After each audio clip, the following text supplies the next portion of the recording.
두 번째 사례도 소개해 주시죠. 네, 눈이 심하게 아프다는 63세 여성이 내원했습니다.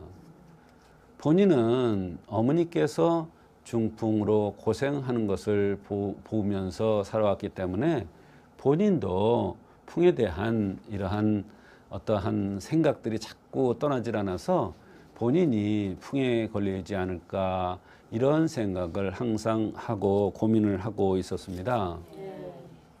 그런데 이분은 눈의 통증과 함께 두통이 계속된다고 하였습니다.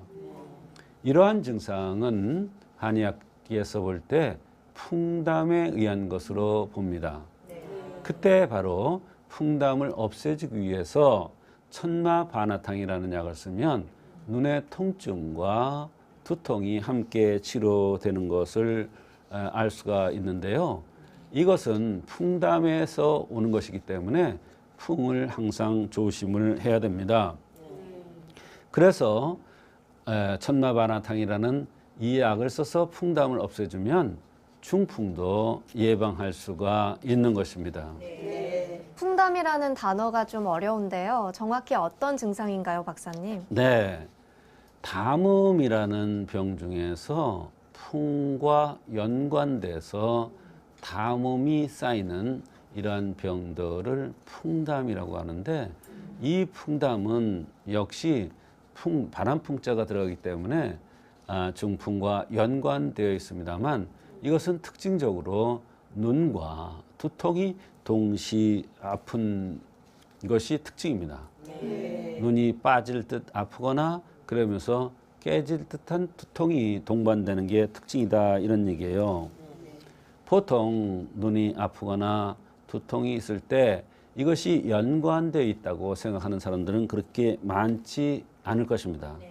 그러나 한의학에서는 눈의 통증과 머리의 통증이 동시에 나타나는 풍담이라는 병이 있습니다. 이런 원리를 모르고서 각종 검사를 하고 이것을 치료하려 하니까 잘 치료가 되지 않았고, 오랫동안 눈의 통증과 두통 때문에 고생을 하였고, 자기가 어머니 때문에 중풍에 이런 노이로제 같은 이런 게 있었는데 이런 것도 늘 걱정을 했던 것입니다. 방치하면 풍이 깊어질 수도 있었던 상황이었는데요. 그 밖에 다른 증상들은 어떤 것이 있었나요? 눈이 심하게 아프고 눈에서 열이 나는 듯하게 뜨기가 불편하다고 했고요. 새벽이면 태양혈이 여기입니다. 태양혈과 풍지혈, 뒷머리 쪽이죠.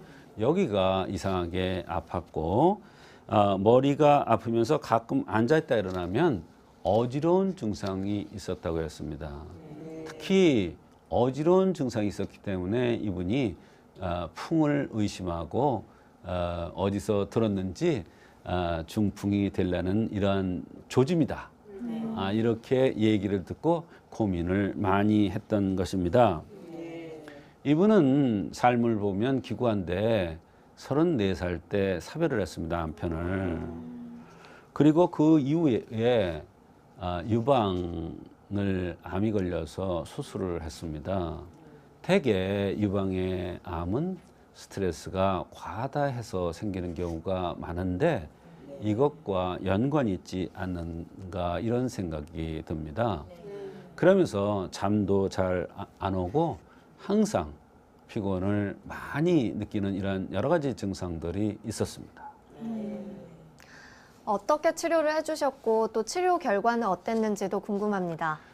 눈의 통증과 여러 가지 증상들이 있었지만 또 주변 환경도 좋지 않았지만 눈의 통증과 두통이 같이 오는 것을 한의학에서는 풍담으로 본다고 해서 천마바나탕을 투여한 것입니다. 그런 원칙에 입각해서 풍담을 치료해 주기 위해서 바로 천마바나탕을 투여한 것입니다. 어지러운 것과 피곤한 것도 덜하고 잠도 푹 자면서 머리가 아프고 눈이 아픈 것이 훨씬 덜하다고 했습니다. 그 밖에도 피곤한 증상들도 좋아졌고 생활함에 불편함이 없이 이런저런 여러 가지 증상들이 좋아진 경우가 있었습니다. 풍담을 없애서 눈의 통증까지 개선시킨 사례였습니다.